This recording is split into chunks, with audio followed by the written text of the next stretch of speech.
नमस्कार। दिव्य योगासन की तरफ से आपका हार्दिक स्वागत है। आज हम विपरीत प्रतिंगिरा के बारे में चर्चा करेंगे और जानने की कोशिश करेंगे कि लोगों द्वारा सताए गए लोग इस मंत्र का उपयोग क्यों करते हैं। जीवन में सुख दुख तो मनुष्य को भोगना ही पड़ता है, लेकिन जब दुख आता है तो उसके अनेकों कारण होते हैं। चाहे वो कारण आर्थिक हो, सामाजिक हो, पारिवारिक हो, आपको काम धंधे में, बिजनेस में नुकसान हो गया है, नौकरी नहीं मिल रही है, अलग अलग तरह का समस्या का सामना कर रहे हैं, बीमारी की समस्या का सामना कर रहे हैं, घर में कोई ना कोई बीमार रहता हो, हमेशा चारों तरफ से अशुभ समाचार आपको मिलते रहते हों, इससे दुख होता है इंसान को। वो चाहता है इन दुखों से निकल जाए। ये बात तो समझ में आती है, लेकिन आपके हंसते खेलते जीवन में जब किसी की नजर लग जाती है, शत्रु चारों तरफ से आपको अलग अलग तरीके से परेशान करने की कोशिश करने लगते हैं, कोई काम आपका समय पर हो नहीं पाता, शत्रु द्वारा आपके कार्यों में अड़चनें आनी शुरू हो जाती है और हालत ऐसी हो जाती है, यानी जीने मरने की हालत हो जाती है। तो जब शत्रु चारों तरफ से आपको परेशान करें, आप कुछ न कर पाए, चाहे सामान्य तरीके से शत्रु आपको परेशान करें या तंत्र बाधा के रूप में आपको परेशान करें, जब ये परेशानियां एक सीमा से ज्यादा हो जाती हैं, तब मनुष्य विक्षिप्त अवस्था में हो जाता है। उसे समझ में नहीं आता कि मैं क्या करूं, क्या नहीं करूं।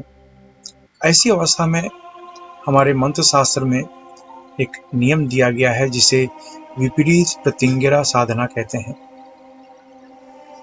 यानी जो व्यक्ति जिस भावना के साथ आपके ऊपर कोई क्रिया करता है, करवाता है, तो वह क्रिया उसी व्यक्ति के ऊपर लौट जाती है। उसे विपरीत प्रतिंगिरा कहते हैं। ये प्रतिंगिरा उपाय यानी ये साधना आपको तब करनी चाहिए, ये अभ्यास आपको तब करना चाहिए जब आप चारों तरफ से निराश हो चुके हो और जब आप बहुत ही परेशान हो, तभी ये उपाय कर सकते हैं। इस उपाय को किसी को परेशान करने के लिए नहीं कर सकते आप। अगर कारण जायज है तभी इसका प्रयोग करें, नहीं तो फिर नुकसान होने की संभावना बनी रहती है। आपके पास जायज कारण है कि लोग आपको परेशान कर रहे हैं, लोग आपको जीने नहीं दे रहे हैं, सामाजिक रूप से आपकी बदनामी हो रही है, आर्थिक रूप से नुकसान हो रहा है, पारिवारिक रूप से नुकसान हो रहा है, तब विपरीत प्रतिंगिरा का उपाय करना चाहिए आपको। तो आज इसी मंत्र के अभ्यास के बारे में जानने की कोशिश करेंगे। तो ढीले ढाले कपड़े पहनकर शांत रूम में बैठ जाएं, लाल कपड़े के आसन के ऊपर बैठें, और कुछ लोग जमीन पर नहीं बैठ सकते हैं, वे कुर्सी या सोफे पर लाल कपड़ा बिछाकर उस पर बैठ जाएं। अब अपने दोनों आंखों के बीच में ध्यान देते हुए, यानी अपने आज्ञा चक्र पर ध्यान देते हुए, विपरीत प्रतिंगिरा मंत्र ओम ह्रीं प्रतिंगिरे ब्रह्मांड रक्षिणी सर्व बाधा नष्टे नष्टे फट। मैं इस मंत्र को फिर से रिपीट करता हूँ। ओम ह्रीं प्रतिंगिरे ब्रह्मांड रक्षिणी सर्व बाधा नष्टे नष्टे फट। इस मंत्र का उपांशु जाप आपको करना चाहिए। उपांशु जाप का अर्थ है धीमी आवाज में जाप करें, लेकिन अगर इसी मंत्र का अभ्यास किसी सुनसान या निर्जन स्थान पर कर रहे हैं तो इस मंत्र को वाचिक रूप में जाप करना चाहिए। वाचिक रूप का अर्थ है जोर से बोलकर इस मंत्र का अभ्यास करना चाहिए। लेकिन आप इस मंत्र का अभ्यास अपने घर पर कर रहे हैं तो उपांशु जाप में, यानी धीमी आवाज में इस मंत्र का जाप करना चाहिए। इस मंत्र को नियमित रूप से 11 माला आपको रोज करना है और यह 11 दिन की साधना है।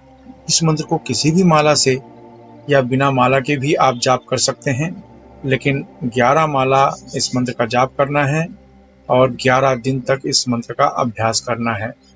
उसके बाद 12वें दिन किसी को भोजन या फल का दान कर दें, पैसे दान न करें।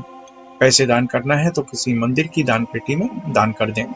यह मंत्र बहुत ही लाभकारक है, बहुत ही फायदा दिलाता है, बहुत ही उपयोगी है। इस मंत्र को आप किसी भी शनिवार, ग्रहण, अमावस्या, होली के दिन इस मंत्र का जाप करें तो आपको लाभ बहुत ही ज्यादा मिलेगा।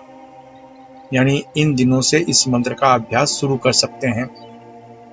अब जानते हैं इसके कुछ नियम। अपनी पूरी श्रद्धा बनाए रखें।